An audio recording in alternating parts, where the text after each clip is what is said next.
Bonjour à tous et bienvenue pour un nouveau tuto. Aujourd'hui, je vais vous montrer comment on change un pneu et une chambre à air sur une Dualtron Mini sur la jante avant. Pour ce tuto, vous aurez besoin d'un pneu de Dualtron Mini et d'une chambre à air de Dualtron Mini que vous pouvez retrouver sur notre site internet. On vous met le lien dans la description. N'hésitez pas à utiliser un petit code promo. Pour ce tuto, le client m'a déjà démonté la jante, donc moi j'aurais qu'à travailler sur la jante, mais bon voilà, c'est pas très compliqué. Quand c'est positionné sur votre Dualtron Mini, il y a juste les deux écrous de chaque côté qu'il faut desserrer, desserrer les cales qui maintiennent la jante, et ensuite vous pouvez tirer la jante en enlevant le tambour de frein.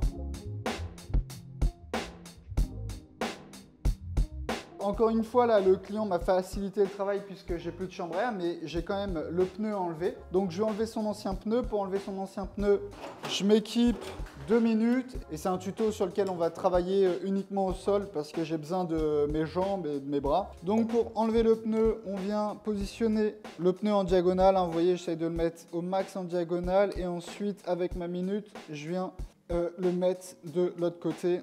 Et voilà, et en fait là le but c'est de faire levier tout simplement. Là ma minute je l'ai mise à l'envers, donc je vais la changer de sens, voilà. Et là on fait levier, et après une fois qu'on a fait levier, on peut tirer le pneu vers l'extérieur. Donc on le tire, on n'est pas trop gourmand, c'est rien d'aller là, il faut aller là où les lèvres du pneu sont le plus proches de la jante pour pouvoir l'enlever facilement. Donc j'ai enlevé mon ancien pneu.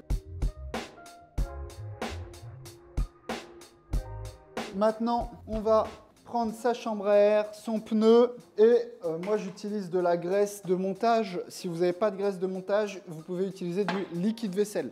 Ma chambre à air, je la gonfle un tout petit peu, c'est juste pour qu'elle prenne la forme du pneu. Vous voyez, elle est pliée, elle est toute plate. Voilà, donc là, voilà, elle est même un peu gonflée, là je trouve, donc je vais la dégonfler un tout petit peu.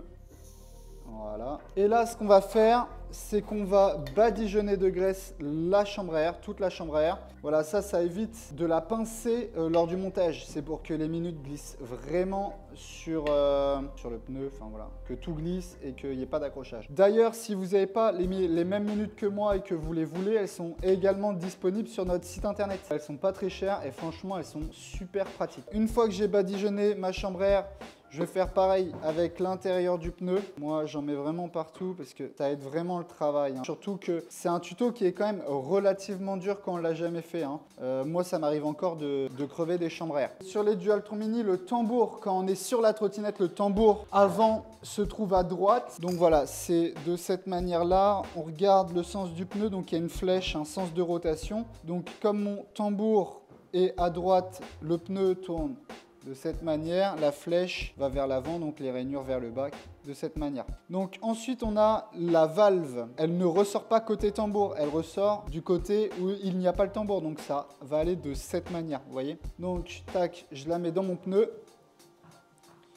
Et là, je vais pouvoir, en premier temps, venir mettre ma valve. Donc hop, je positionne ma valve. Vous voyez, là, tout est bien positionné. Après, je vais pouvoir venir plaquer la première partie du pneu. J'appuie très fort, voilà, et j'essaye de le rentrer au maximum, vous voyez. Ma chambre à air, elle a encore trop gonflé. Vous voyez, quand vous gonflez trop fort la chambre à air, ça empêche de bien travailler quand même. Je la redégonfle, voilà. Et là, ça devrait être, voilà, plus simple.